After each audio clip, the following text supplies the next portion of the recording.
This little video is gonna be my impressions of the X900 by Kabota.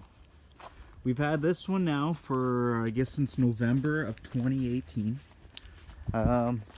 It has got just over 300 hours on it.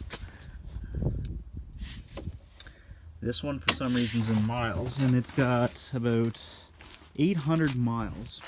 It is used every single day. It gets loaded up with manure and gets dumped out here, and then the manure will be stacked. And we have had Kabotas for a long time. This was actually probably our third one. From the X900 to the old RTV900, other than the engine may be very similar, this is a far superior machine in every way, from the transmission to the handling, and especially the suspension. The suspension is solid. This little 900 feels quite nimble and light, and yet when it comes to loading her up, there's no problem putting about 1,100 pounds in the back and it dumping with no issues at all. I like how the newer ones now, compared to the RTV900, I like how these ones have a lot more grease nipples. Obviously, I won't be changing U-joints now because it's got CV axles in the back, but that was probably the worst part about this machine, was its U-joints in the back were absolutely horrid. I got greasable ones. I think those are Moog 297s or 298s. Either or, a 297 or 298. One has the C-clip on the inside, one has the C-clip on the outside. I made the mistake and bought the one with the C-clip on the outside one day, and I just welded the caps in. And in this case, I got the C-clips. I think it's 297, have the C-clips on the inside. You grind off just a hair, and those C-clips will go in there, no problems at all.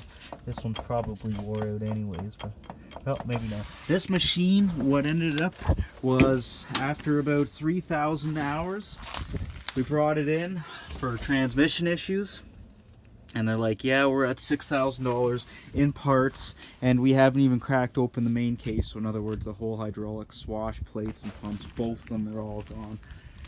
This one, though, it'll be interesting. I think the transmission is the exact same as the X1100. This was our very first X1100. We had nearly 2,000 hours and nothing more than a transmission leak that we talk up. If anybody's ever wondering, the transmission hydraulic tank is underneath the passenger seat. There's about 3 rads in the 1100, one in the front, one right there, and surprising enough, there was a rad in the front here as well. I do like that. I should have no issues whatsoever with cooling, with the way that these things work. My impression, though, is I'm completely happy with this. I've never put a windshield with no window wiper. That is not right. I can't believe they actually let it leave the showroom floor without a friggin' window wiper. They have a bad issue with crap falling behind. Falling behind, I guess, the cab onto the engine, which is not too bad. It is what it is. So when the shit falls right on there, and you drive it from one farm to another farm, and you don't actually clean it, that's what happens. They all burn down to the ground. But that's pretty much everything. These things have to be wide open for a while before they drop and you get caught. So yep, what a little machine this is. Hydraulics, everything is sealed. The air filters now are in the front, which is incredible. So now you're sucking air through the front. Whereas the old Kabotas, they did not suck air from the front. They were actually as dumb as dog shit, friggin'. They would have the air box right here, so this remnants the old air box. It would suck in air from right here. Like, what a terrible design. So I've snorkeled it up here so that this one never actually had to put a new air filter in it. All the flaws that I found with this thing have been addressed.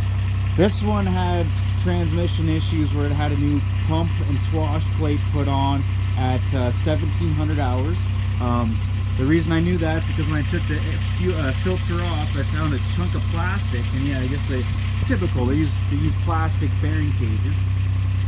And this one probably will have the same thing. So changing the filters and always taking a look inside and seeing is a must.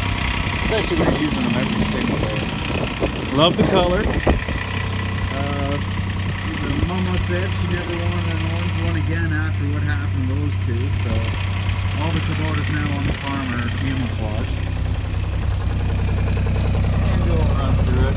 There's your coolant reservoir, one of the rads, brake fluid. Oh, yeah. 2-inch receiver in the front, very nice to have. Yeah, I'm happy. I like this machine. It's not fast, but put her in high. It goes. Let go of the gas. Without even hitting the brake, it comes to a dead stop. That is an absolute must for a farm vehicle, so somebody doesn't get off and actually like hit a horse. All the horses, they love them today. Yep. When it comes to the suspension solid, the suspension is adjustable. You can actually adjust the preload on that. It's got 5 settings. This one's on its lowest setting right now so far. It's front and rear adjustable. Oh man, is that it? 3 snipples. Nice actually on the suspension. If anybody's ever wondering where to fill up the transmission oil, it's actually underneath. I'm not going to lift this up because now, but if you lift up both seats here, you have access to more stuff underneath, engine-wise, transmission filter stuff is there. Actually, might even be able to see it through here. I know it. Newer Kubotas now have nice little cute little filters right here that you can actually visually go and look and see. Yep. Actually see how much crap is in the fuel filter. And it does have power steering, which is hydraulic. Hydraulic components, which is a given on every single one of these. And pretty much everything's on hydraulic. So it's a pretty nice, enclosed, reliable system. And hopefully in a few more years, I give a long-term test review on thousands and thousands of hours. The way that this one's working, if we accumulate a ton of hours, we'll probably update it to the 1120D. I think that's an awesome setup. It'll be a little faster. Compared to the X1100c, the X900 feels cheap. It feels shoddy. Its light nimbleness is actually almost kind of feels, I don't know. Compared to the RTV900s, they feel like trucks. These feel like little ATVs, and this one especially is a really soft handling. But it only goes 30 kilometers an hour. This one is noticeably slow. But they start. They don't have a check engine light. There's no fuel injection. There's no Tier 4 emissions-related components. Or in other words, there's no EGR or DPF filter. This is the last of the old mechanical style diesels. Literally the only thing electrical on the motor of this thing is the fuel shutoff solenoid, which will give a nice little click when you click her on, and fuel filters or hydraulic filters are in the back. And I would highly recommend these as the top choice compared to any Ranger, compared to any John Deere Gator. Speed has nothing on this. This has longevity, durability, and the complexity actually makes it a completely sealed unit. So you don't have an exposed belt to wear out. You check and change fluids as necessary. You have hydraulic filters. The only thing you want running the farm. You don't want to go out there and pop a belt because all of a sudden you got a wet day and she sunk down in the muck and you freaking pinned her in high range. Alright. I'm loving the X900. Alright, here's the X1100c. After a little while, both the 900 and the 1100 are the exact same age, but this one gets used on a differently. It kind of goes back and forth. This is Gramps' machine to go back and forth from one farm to, when you actually look way far down there, there's another farm across the road, and you can see the horse in the back there. So this one sees more travel time, and it does not see the same manure. It does go on the fields. It will go out and get dirty. Surprisingly enough, we did have a coolant hose actually blow off, but it was no more than putting the hose back on. Here is where you fill the hydraulic oil. Pretty interesting, unless you actually know what signs those are. The centerpiece actually here comes up too.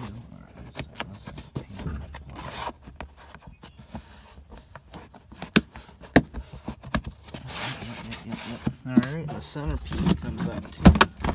Again, I couldn't really show you this on the 900 because this I don't mind at all. This is a nice upgrade. They don't have the fuse box on the back of the cab like the old X900s or RTV900s.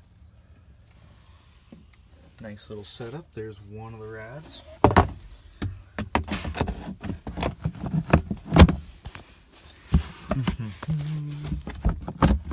Let's put that in.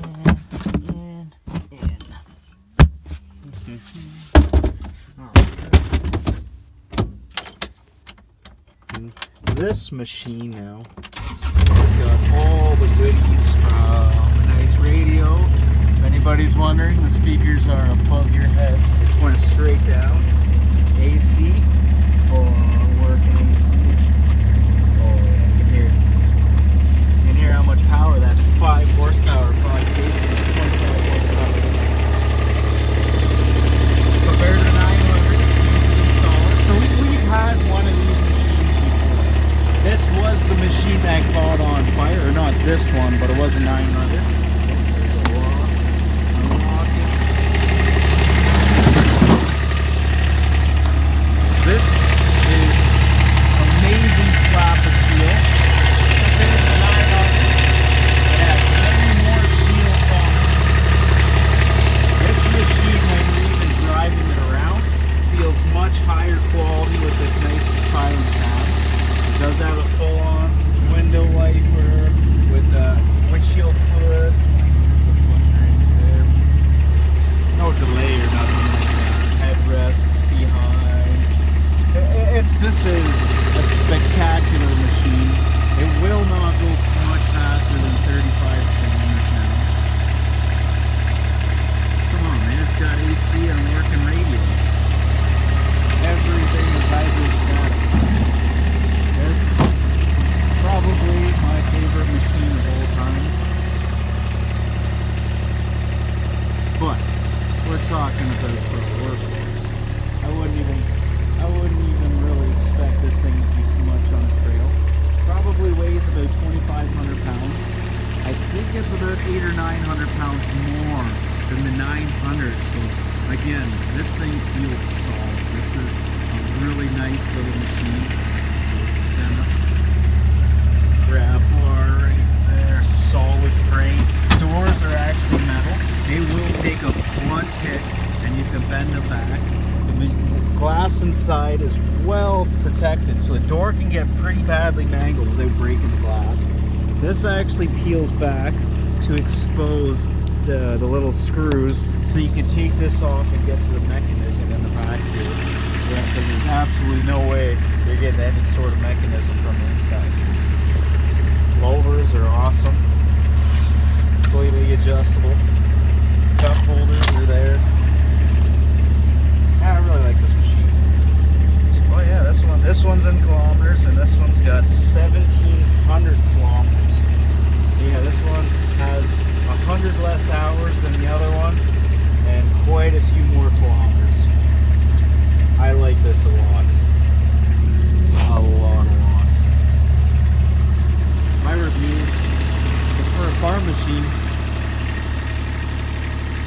go out in the fields, dump the grain. We'll come to a stop before you get out to go open up the gates. When it is wicked hot, you're boiling, and you need a spot to relax, to take a breather, cool down. This is way better than buying AC window unit for the farm tack room. This is the farm tack room, man. This old Kabota, this farm probably run through this Kabota. I'm surprised I don't see all the books stuck to the dash. These doors are awesome. This cab is so sealed though. If you want the doors to close properly every single time, you're gonna have to friggin' open up the window a little bit. You can get a black splash that goes down and bolts down to here to keep this window from getting smashed out. It is a pretty tough window though. And just to compare this to the 900,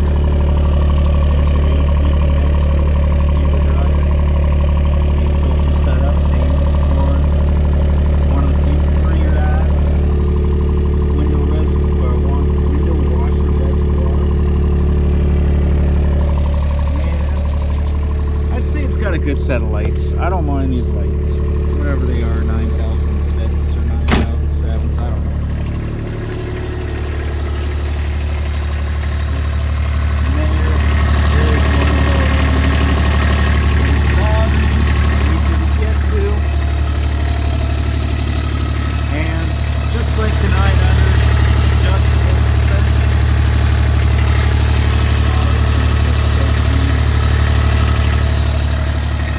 Because now we have the X900 and it's going to do all the field work, and so this thing is literally just going to be treadmills. Change the hydraulic filters and stuff, and the way it's going, I would love to see this thing hit like 30 or 40,000 kilometers. I am really impressed with this one. Compared to the two, other than cost, this one I would buy in a heartbeat, first and foremost. I don't know about these new plows, these new snow blowers. I know they're very costly. You can stick them on the front. They've got a nice little pro drive. If anybody's ever wondering, hey, how do you get these things to launch?